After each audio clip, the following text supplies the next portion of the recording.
Welcome back to Spotlight. I'm here with Brother Clarence Faulkner.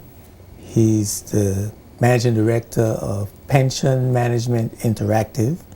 And we're going to talk about the upcoming seminar. It's a free seminar that's going to be happening on in the Eileen L. Parsons Auditorium.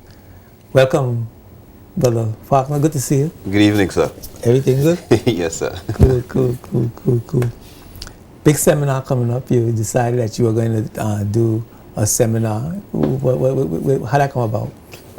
Well, in what we've embarked upon in terms of redefining the way people think about retirement, in speaking to the general public, we recognize that a lot of people are questioning where they are financially, and just in presenting certain situations to them, we do recognize that a lot of people think or expect certain things to happen, but once you begin to drill down to details, you realize that there are some challenges.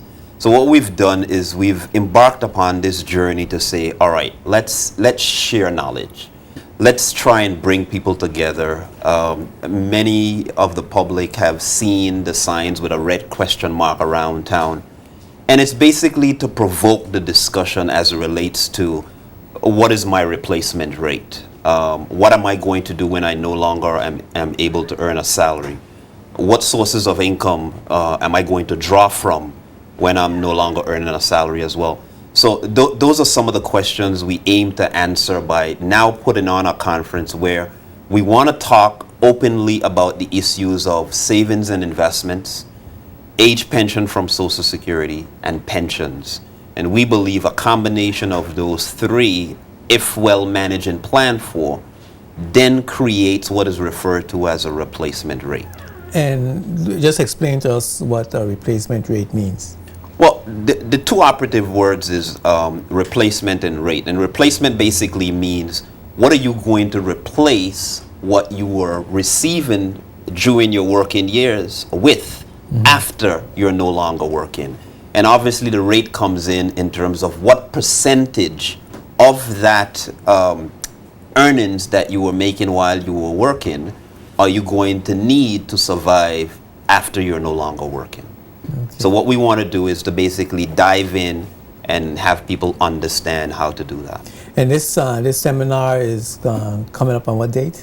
The date is September 15th, Tuesday next week at 6:30 at the Eileen Parsons Auditorium at the HLSCC campus.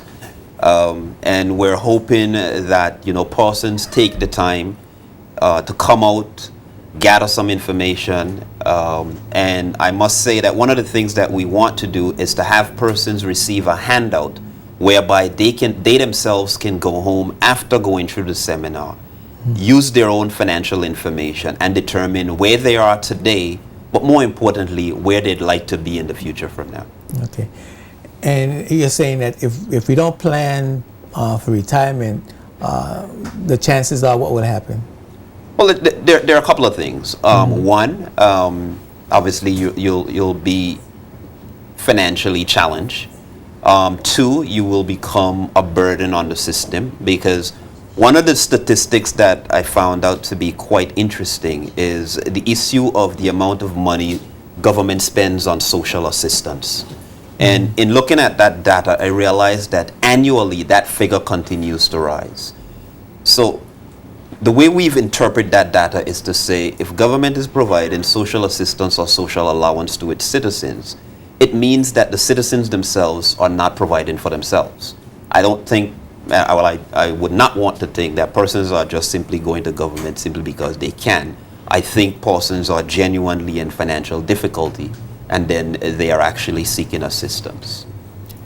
So we are not planning, that data indicates that we are not planning for later years. We're spending everything right now, and when it comes time to retire, when we can't work anymore, we are relying on government to sustain us over. Well, not just government. I mean, there's a misunderstanding out there that Social Security will replenish my savings when I'm no longer able to work.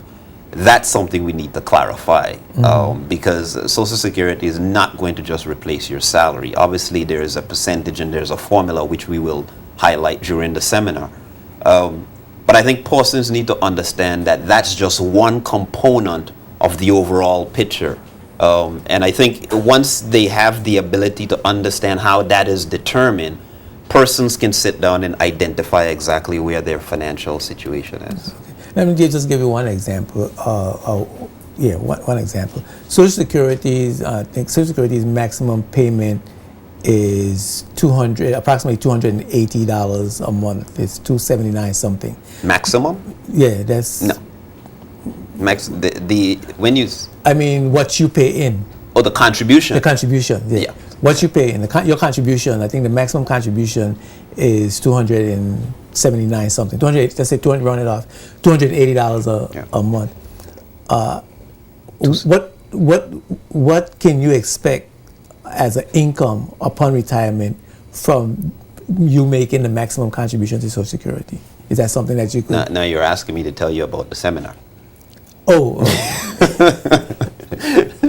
I'm just trying to make the point, that. No, I think I'm agreeing with you and substantiating the point that Social Security is not enough. Well, Social Security is not going to replace your salary if that's what you mean. Right. And remember, we're not aiming to cover the whole gamut of the existence of Social Security. Mm-hmm. There is one specific benefit that Social Security refers to as an age benefit. What we've done is dissected the formula, and what we would like to do is share it with persons that they themselves can say, listen, I've worked 15 years in the BVI. My salary over the last umpteen years was X. I have 2 more years to go to retirement. What am I likely to receive from Social Security? That coupled with what we talked about in terms of savings, investments, real estate, or whatever, how do we bring all of this together to determine what exactly do I have? I must say, one of the things that I found quite interesting in speaking to the public is we're very proud people.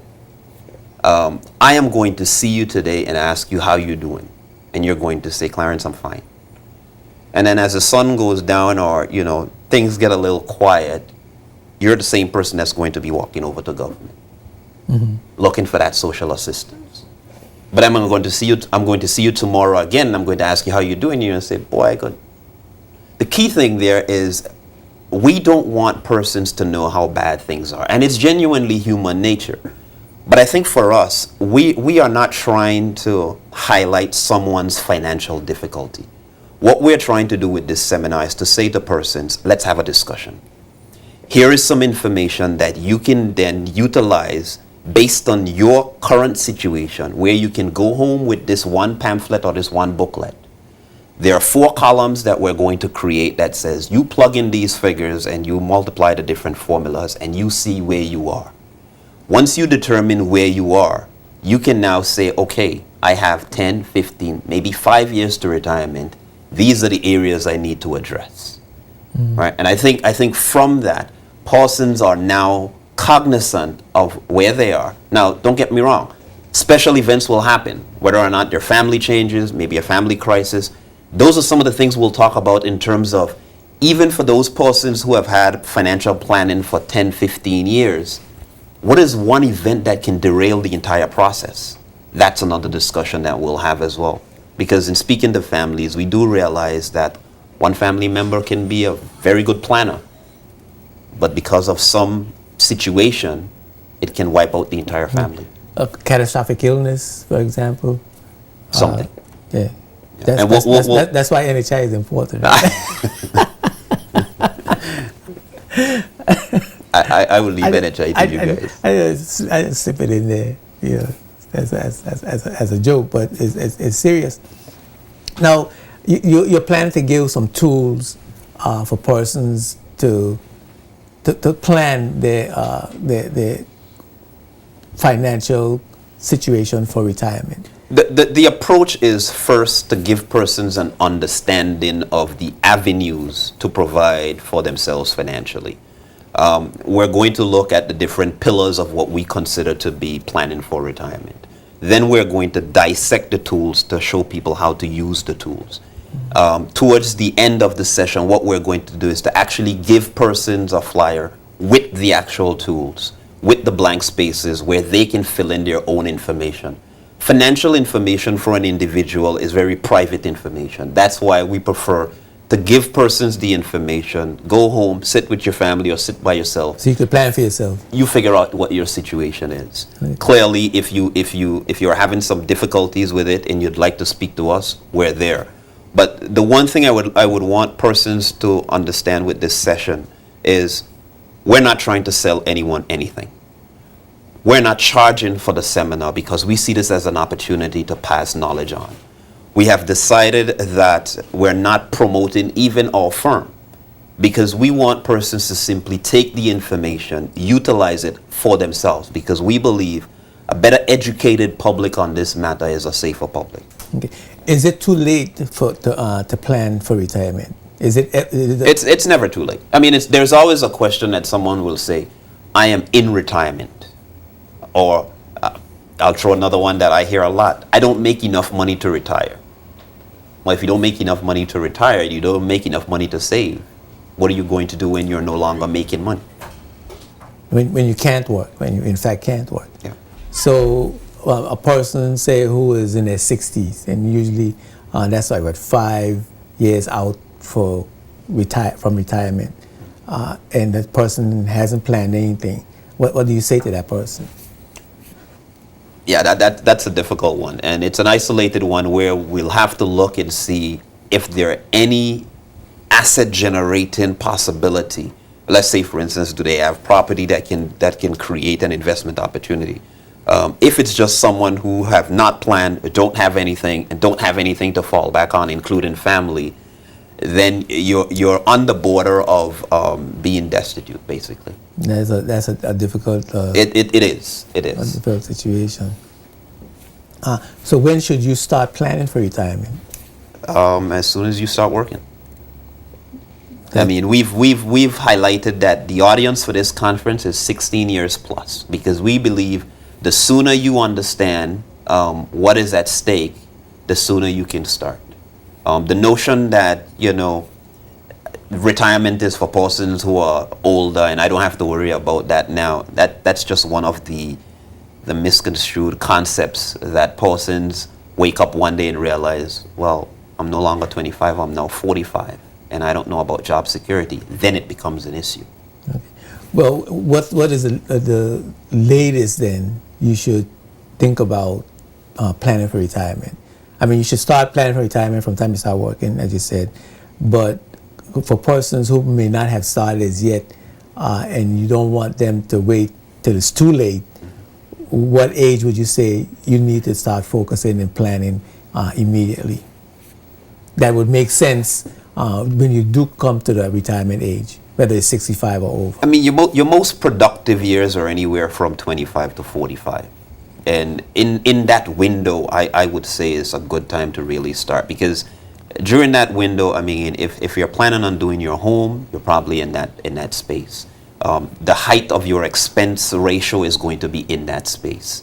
And if you're able to provide something for yourself, then it votes well for you 20, 25 years out leading to age 65.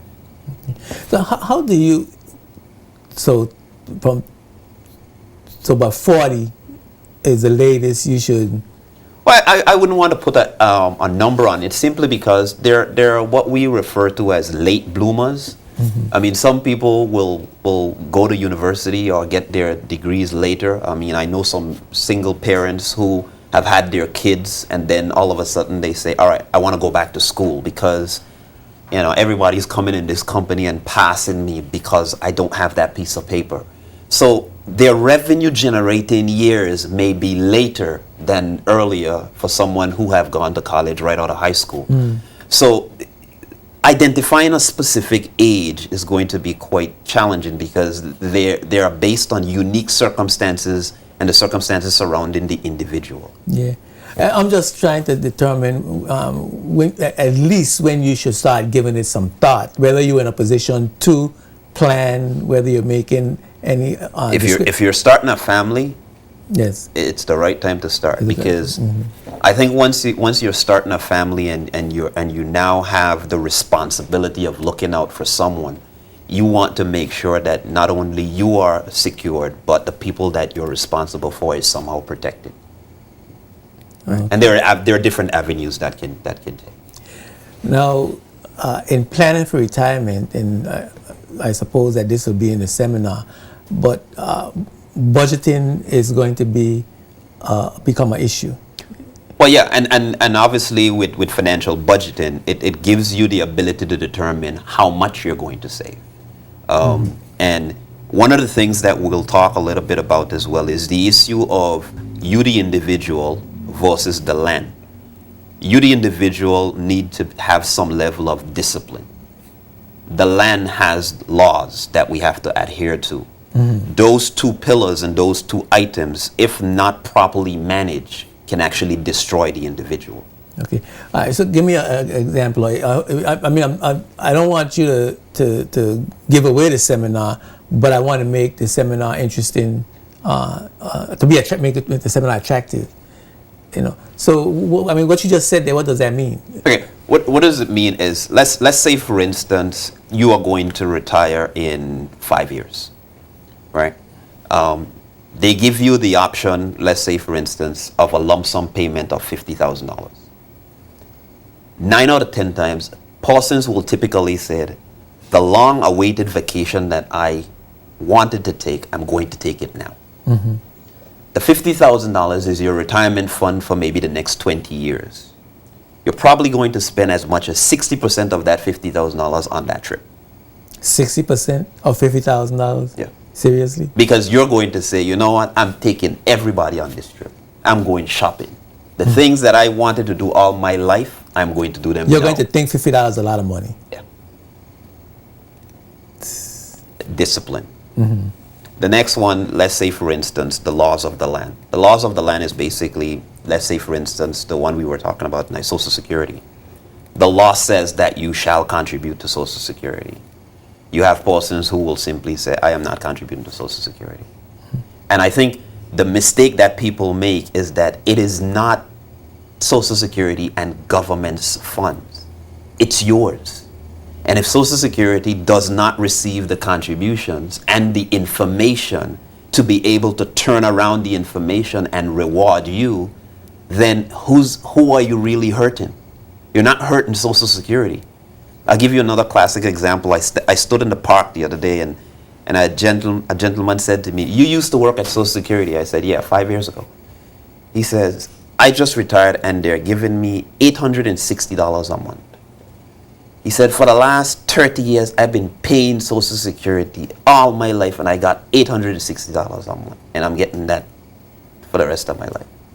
So I said, let's talk. How much have you contributed to Social Security on a monthly basis? The most he would have ever contributed is the figure that you said earlier, which was $279.57, right? That ceiling only came about this year. The ceiling prior to that was inflationary adjusted for the last 10 years. So on any given month, he would have probably paid anywhere from $128 to $140 because his employer is paying the other half. So you're paying $140, let's say on average monthly, recognizing that that ceiling only moved in the last 10 years. And you're now receiving $860 until you die. Help me understand how Social Security is not benefiting you. Yeah, that's and I think that's what we want to do. We want to be able to break things down so people can understand the importance of doing the calculation and understanding what the law says, but more importantly, how you benefit from what the law says. And I think once we're able to give persons those formulas, they can go home and sit down and say, okay, I've started working here. This is how much years I've put in. What does that mean? What does that mean to the formula? Once they've done that, they could say, okay, I'm getting this from Social Security, right? Then if they have their savings and investment, they can say, all right, I'm getting that from there. If they have a pension plan with their company, then they are likely to get something from there. Where are we with all of that? And once we're able to understand that, I think Parsons are better informed and can now say, as I get closer to retirement, let's reevaluate that formula. And does that formula now tells me that I'm in a decent position, right? And that's the aim of the session. Yeah, under 10 o'clock. Yes. So this next Tuesday evening. Next Tuesday, 6:30 at the HLSCC auditorium, Eileen Parsons Auditorium. 6:30. We're hoping it's going to be a fun-filled evening. We got a good evening plan, and I think people are going to be in for a surprise in terms of the way we present the information and them having the ability to relate, but use the information. It's very important information, and a lot of lives. Your life depends on it. Your quality of life in your waning years is going to depend on that information. Well, like I said, we're not here trying to find out people information. Yeah. What we're trying to do is to say, You're not asking anybody how much money they make. You're giving them the formula. I'm giving you a formula. Okay. And I'm going to explain to you how that formula works. Cool. Thanks for coming by, man. It's always good to see you. It's a pleasure. Keep up the good work. All the best. All right. Yes, Mr. Clarence Faulkner, seminar coming up next Tuesday evening at 6:30 at the Eileen L. Parsons Auditorium. The information that you're going to receive is going to benefit you in your waning years. Don't miss it. I'll be right back with the people from the officers from the Internal Revenue Service. Yes, Internal Revenue Service. We're going to be talking about taxes, the taxes that you pay, why you pay them, how they're collected, the importance of paying them, and if you don't pay them, what would happen to you. Don't go away. We'll be right back, right after these words from our sponsors. Spotlight is brought to you by Tortola Concrete Limited, the National Bank of the Virgin Islands, and CCT Global Communications.